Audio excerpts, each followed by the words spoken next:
अस्सलाम वालेकुम। मैं अभी आपसे बात करने लगा हूं ऐसे बिजनेसेस के बारे में जिनके ऊपर हमेशा तरक्की रहती है, जो दिनों में ग्रो होते हैं, जिनको कभी भी आप देखेंगे कि वो बिजनेस तरक्की की तरफ ही जा रहे हैं। दिन ब दिन उनके अंदर इजाफा हो रहा होता है, उनकी आमदन के अंदर। इसको ऐसे बिजनेसेस ढूंढने का, हम बिजनेस करना चाह रहे होते लेकिन हमें ये नहीं पता लग रहा होता कि हम किस बिजनेस के अंदर जाएं, या अगर हम जब स्टार्टअप करना शुरू करते हैं तो हमें अंदाजा नहीं मिल रहा होता कि हम किस फील्ड को पकड़ें, किस फील्ड के अंदर जाएं जहां पे हमारे बिजनेस को तरक्की मिले, हमारी कंपनी को तरक्की मिले। तो मैं इसी चीज के बारे में बताने लगा हूं कि ऐसे बिजनेस ढूंढने का सबसे अच्छा तरीका कौन सा है। जब हम कोई भी स्टार्टअप शुरू करते हैं, किसी कंपनी का एम रख के, किसी छोटे बिजनेस का एम रख के जब हम चलते हैं, तो सबसे पहली जो चीज है, हमें खुद को देखना चाहिए कि मुझे इस टाइम किस मुश्किल का सामना करना पड़ रहा है। आप कोई भी कारोबार उठाकर देख लें, वो कारोबार हमेशा चलते हैं, वो स्टार्टअप हमेशा चलते हैं और कामयाबी के साथ चलते हैं जब आप लोगों के मसाइल को, जो उनको मुश्किलात फेस आ रही हैं, उनका कोई हल देते हो। मुश्किलात इसके अंदर छोटी से छोटी अगर भी कोई मुश्किल है ना, उसको भी अगर आप देखोगे तो वो बहुत बड़ा बिजनेस है। मैं आपको इसके अंदर थाउजेंड ऑफ एग्जांपल्स दे सकता हूं जो इस तरीकेकार के ऊपर काम करें, जिन्होंने लोगों की छोटे से प्रॉब्लम को समझा है और उसके ऊपर काम किया। फर्ज करें जैसे जैस कैश है, जैसे इजी पैसा है, इन्होंने बैंकिंग का सिस्टम खत्म कर दिया है।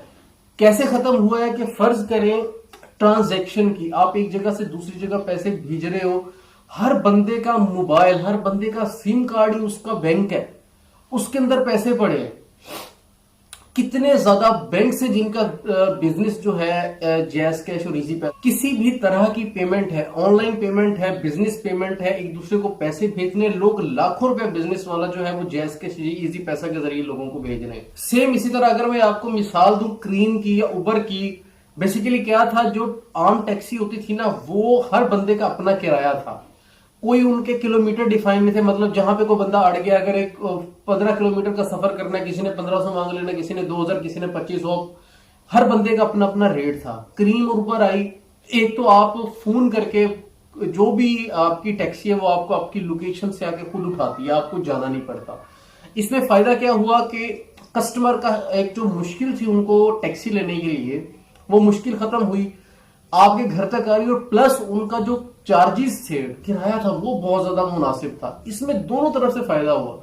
जो ऊपर क्रीम के ड्राइवर थे उनको भी फायदा हुआ कि उनको बिला वजह कहीं पे खड़ा नहीं होना पड़ रहा, बिला वजह की बहस नहीं करनी पड़ रही, और उनको सवारियां ज्यादा मिल रही हैं उन लोगों की निस्बत जो अभी उबर क्रीम के ऊपर नहीं है। प्लस जो कस्टमर्स हैं उसके, उसको भी फायदा हुआ कि उनके लिए आसानी है कि बिजनेस, उनके किराया भी कम है और उनको एक बहुत अच्छी फैसिलिटी भी मिल गई कि घर से आके आपको आपकी टैक्सी उठा ले। सेम इसी तरह मैं इंडिया के अंदर एक एप्लीकेशन देख रहा हूं, जो हमारे पाकिस्तान के अंदर घरों के अंदर लोग काम करने आती हैं, औरतें काम करने आती हैं, मर्द काम करने के लिए आती हैं। भारत के अंदर बकायदा इस चीज की वेबसाइट है, इस चीज की एप्लीकेशन है कि वो लोगों की पूरी कम्युनिटी है, जो लोग वहां पर किसी के घर में काम करना चाहते हैं वो उनको अच्छे घर ढूंढ के देते हैं। और जो घरों वाले, मतलब अगर मैंने काम करने के लिए रखना है और मैं अपनी रिक्वायरमेंट्स लिख देता हूँ कि मुझे इस तरह का बंदा चाहिए, वो मुझे उस तरह का बंदा देते हैं।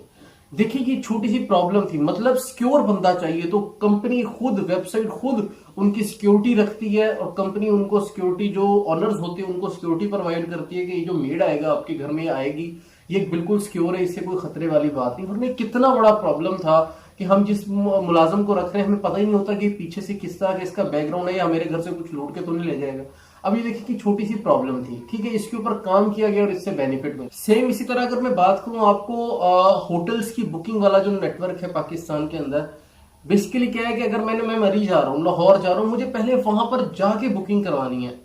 पहुंचूंगा, रूम मिलेगा नहीं मिलेगा, अभी मैं घर बैठे, अभी मैंने जाना नहीं है और मैं घर बैठे अपनी इस जो ये जो काम है मैं इसको कर सकता हूँ, मैं वहां पे रूम बुक करवा सकता हूँ अपना।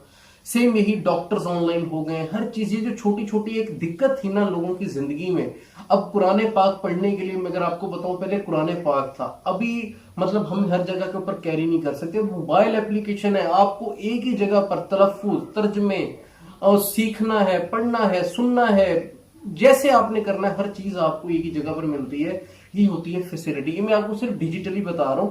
सेम इसी तरह फिजिकल जो बिजनेस है उसके अंदर बहुत ज्यादा आसानियां पैदा हुई हैं।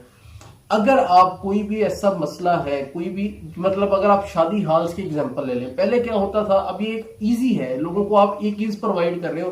पहले हर कोई अपनी अपनी शादी के लिए अलग अरेंजमेंट करता था। शादी हॉल्स क्यों इतना ज्यादा पॉपुलर हुए हैं? क्योंकि उन्होंने एक फैसिलिटी दी है, आपको कुछ भी नहीं करना, आपने खाना भी खुद नहीं पकाना, आपने अरेंजमेंट्स खुद नहीं करने, हर चीज आपको की कराई मिल जाएगी, ठीक है। और रेट भी आपको वही मिलते हैं, उससे बल्कि आप सस्ता ही पड़ते हो जो आप खुद अरेंजमेंट्स करते हो, उससे बेहतर अरेंजमेंट्स होते हैं, सस्ते होते हैं और एक अच्छा एनवायरनमेंट आपको मिलता है। ये बिजनेस भी इसी वजह से इतना, मैरिज हॉल वाला जो सिस्टम था, इतना ज्यादा ग्रो हुआ है। तो एट दी एंड अगर मैं पूरा समराइज करूं तो ऐसा बिजनेस, ऐसा स्टार्टअप जिसके अंदर आपको लगता है कि मुझे खुद को, अपनी जात को प्रॉब्लम फेस आ रहा है। फर्ज करें अगर मैंने शूज बाय करने हैं, मैं ब्रांड्स के कोई शूज लेना चाहता हूं, अगर मैं शूज बाय करना चाहता हूं, मुझे नहीं पता कि ये ओरिजिनल ब्रांड्स के हैं या नहीं है। बहुत सारे ऐसे कस्टमर्स हैं जिनके जहन में ये डाउट होता है कि ये ओरिजिनल ब्रांडेड चीज है या नहीं है। आप ये एक छोटी सी सर्विस दे सकते हो कि आप ओरिजिनल ब्रांड्स की चीजें प्रोवाइड करो, लोगों को आपके ऊपर ट्रस्ट हो कि यार बंदा ऑथेंटिक है, सही बोल रहा है, इसके पास चीजें फेक नहीं होंगी।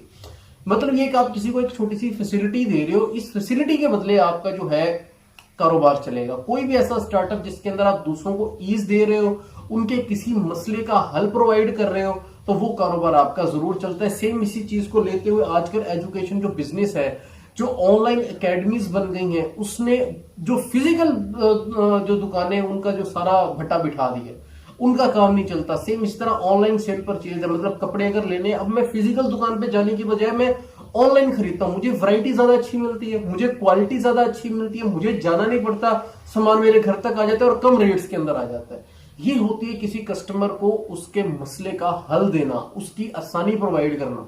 अगर आप कोई भी ऐसा स्टार्टअप, ये भी चंद मिसालें, अगर आप खुद को ही सिर्फ समझना शुरू कर दो ना कि मुझे किन किन प्रॉब्लम्स का सामना करना पड़ रहा है, तो ये काम बहुत ज्यादा आसान हो जाएगा। मैं आपके साथ एक छोटी सी एग्जांपल शेयर कर देता हूँ जाते जाते। अभी फर्ज करें मैंने लाहौर में अगर कोई काम करवाना है ना, मेरा कोई काम है लाहौर के अंदर जो मैं चाहता हूं कि मुझे खुद जाना पड़ेगा, अपना पूरा दिन लगेगा, मेरा आने जाने का एक्सपेंस होगा। अगर कोई ऐसी एप्लीकेशन बन जाए जिससे हम अपने मुतलका जगह के ऊपर बंदा हायर कर सकें, वो पूरा दिन उसके एक मिनिमल से चार्जेस हों और वो पूरा दिन वो बंदा हमारा दिया हुआ काम हमारे लिए दूसरे सिटी के अंदर करे, तो ये एक बिजनेस बहुत ज्यादा आसान हो सके। बहुत बड़ी प्रॉब्लम, आने जाने का जो इतना एक्सपेंस है, ट्रेवलिंग कॉस्ट है, वो बच सकती है और किसी का रोजगार भी शुरू हो सकता है। एक मैंने आपसे छोटी सी एग्जांपल शेयर की भी मेरे जहन में आई। अगर इस तरह का कोई सिस्टम किया जाए तो ये बहुत ज्यादा बेनिफिशियल हो जाए।